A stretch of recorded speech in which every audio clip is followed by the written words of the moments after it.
I hope I don't have any boogies.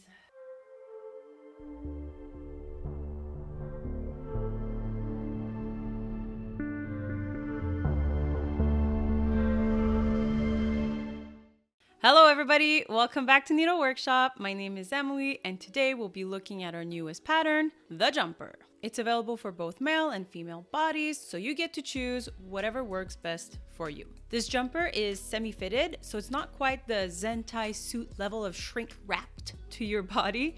And I think it would be best for characters such as Deku, One Punch Man, or Aang, or even April or Gadget. But also like Naruto. I don't know how I missed that because it's good for like almost every version of him. The pattern was used in juxtaposition with our last video tutorial, which shows how to create style lines, which will be linked in the description box below. Speaking of Deku, this is the pattern we've used for past Deku commissions, including this one and also this one, which was made for I Would Cosplay. If you're looking to make Deku's accessories, I Would Cosplay has you covered, and that is why we've linked his store in the description box below. As per usual, both these patterns come with super detailed written tutorials that include tons of extra info, such as a measurement guide, a print guide with various printing options, some material suggestions, and tons of pictures and graphics to help you through the tutorial. As always, we recommend making a mock-up before starting. No two bodies are the same, so making a mock-up allows you to tweak and adjust the pattern ever so slightly to make sure it fits perfectly for you. Also important to take into account here is whether or not you want the final product to have any kind of stretch. This will influence the fabric you use for the mock-up, but will also influence the type of stitch to use. For stretch garment, you always want to use a zigzag stitch or an overlock stitch, while a woven fabric can utilize a straight stitch. For more info on different types of stitches, please refer to the video we've made about this, which will be linked in the description box below.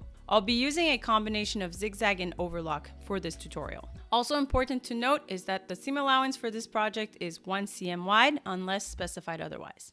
And now, without any further ado, let's get started on the tutorial. To begin with, if you have any kind of cutout in your piece that needs assembling, you'll need to start with that first.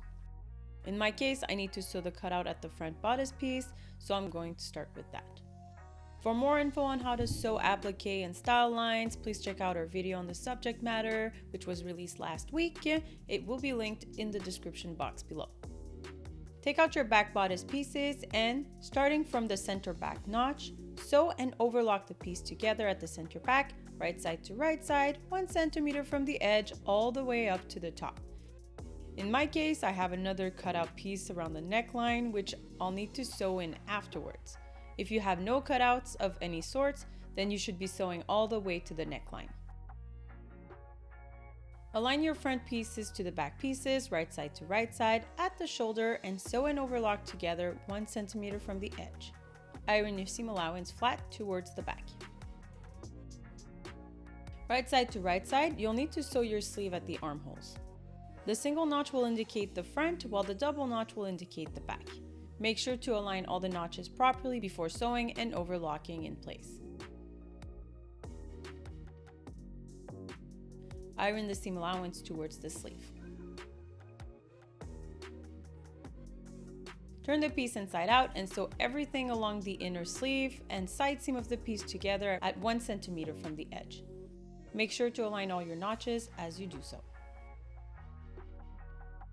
Also, sew and overlock the inseam together, right side to right side, at 1 centimeter from the edge.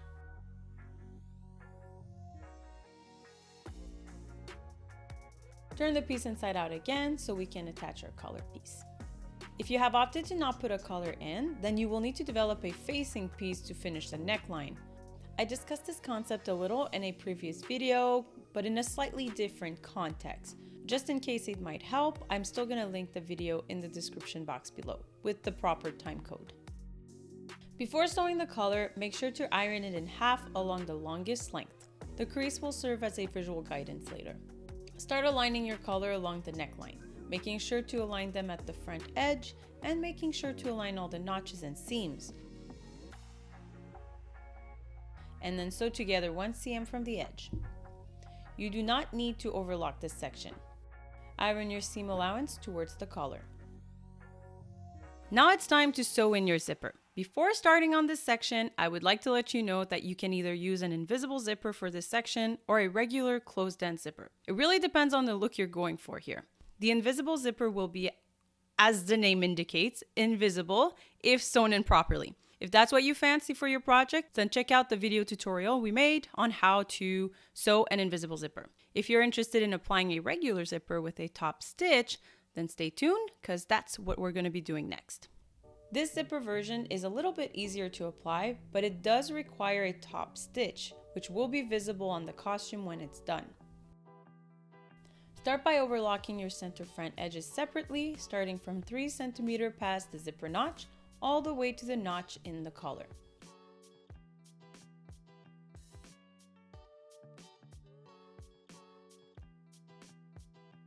Turn the piece so you can align your center front right side to right side.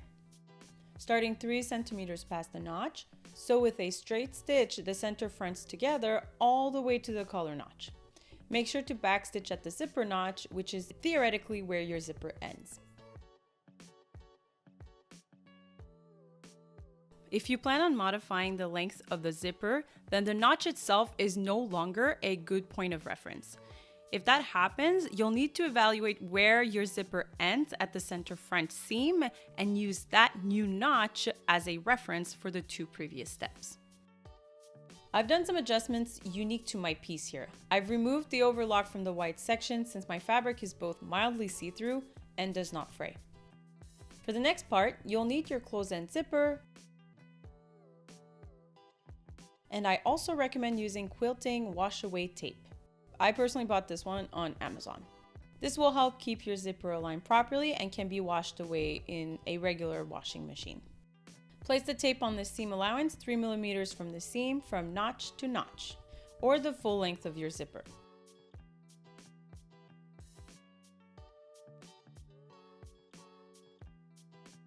Remove the protective backing of the tape and start placing your zipper. First, place the head of the zipper a few millimeters under the collar notch, and making sure to align the center of the zipper to the seam, start taping your zipper into place.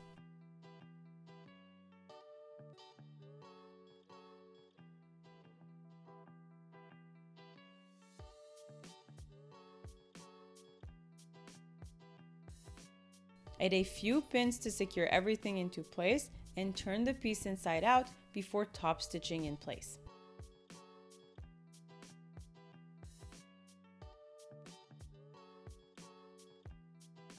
The best way to go about top stitching the zipper into place is to start at the seam of the neckline, down and around the zipper, and then you move the head of the zipper down and sew the collar section into place. Afterwards, use your seam ripper to remove the stitch along the zipper portion only.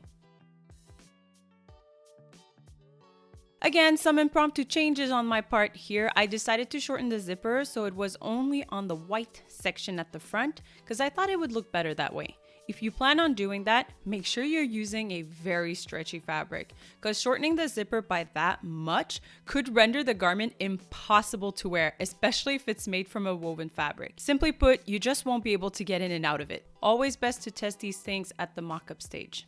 To finish the collar, you'll want to fold it in over the zipper and top stitch it into place. Unless you have a fabric that doesn't fray like mine, make sure to overlock the unsewn edge of the collar before doing this. I closed my zipper here to make sure that the center front collar tops aligned perfectly before pinning them down.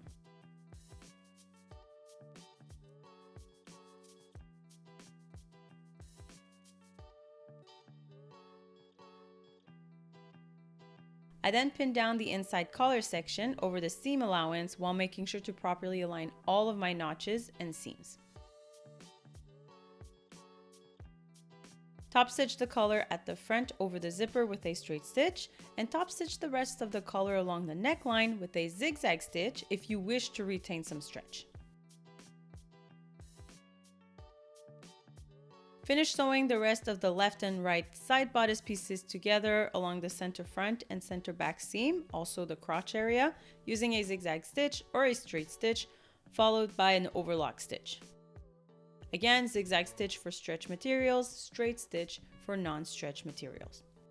And with that, your bodice piece is almost done. You'll need to finish the hem of the sleeves and legs by either overlocking the hem before turning it at once by 1 cm and top stitching it into place, or by applying the wrist cuffs and ankle cuffs, which you can read more about in the booklet included with the pattern.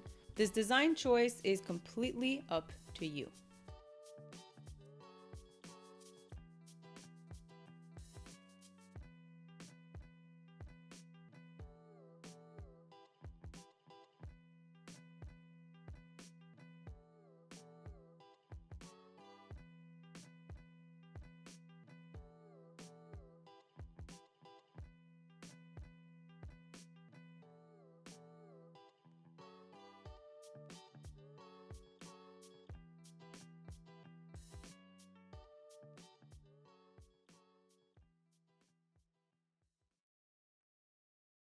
As a little bonus, let me show you how to assemble the hood that comes with the pattern.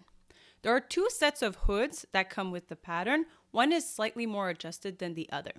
I'm going to show you here how to assemble the more adjusted hood, but the booklet that comes with the pattern will include written instructions for both versions. Start by taking out your side hood pieces along with the center band for the outer shell of the hood. Sew together at both sides of the center band, right side to right side, using a stitch of your choice, straight for woven and zigzag for stretch. Make sure to use all your notches to align the curve properly. Iron your seam allowance flat towards the side pieces. There's no need to overlock the seam here since there is a lining piece for this.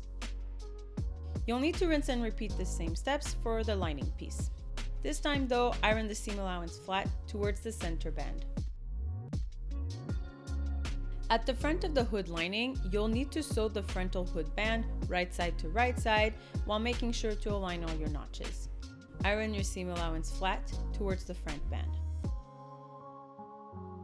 Okay, bring your shell back in and right side to right side, align both pieces together all around and pin in place. You'll want to sew all around and leave a small gap open at the back of the hood. Cut the excess seam allowance from your corners. You can see here that I used a combination of zigzag and straight stitches. My yellow fabric is stretchy while the white lining isn't, so I retained my stretch in the areas where it was yellow on yellow. Turn the piece inside out through the small gap.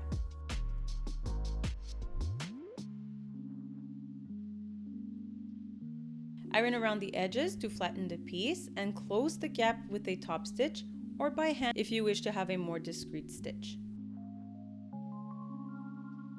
This hood is designed to use snaps to position it onto the jumper. The placement for the snaps will be visible on the pattern, but you can also improvise the placement yourself by trying it on and seeing what works best for you. And that completes the costume. This pattern is available for both male and female sizes to accommodate all body types. You get to pick what suits you best. I think that covers everything for today's video. Also, make sure to like and subscribe if you like these kind of videos. Your support for this channel is always welcome. And as always, you can follow us on our different social media platforms and tag us if you want us to see and share your work. So I hope this was helpful, and as always, good luck with your projects, guys. Bye bye.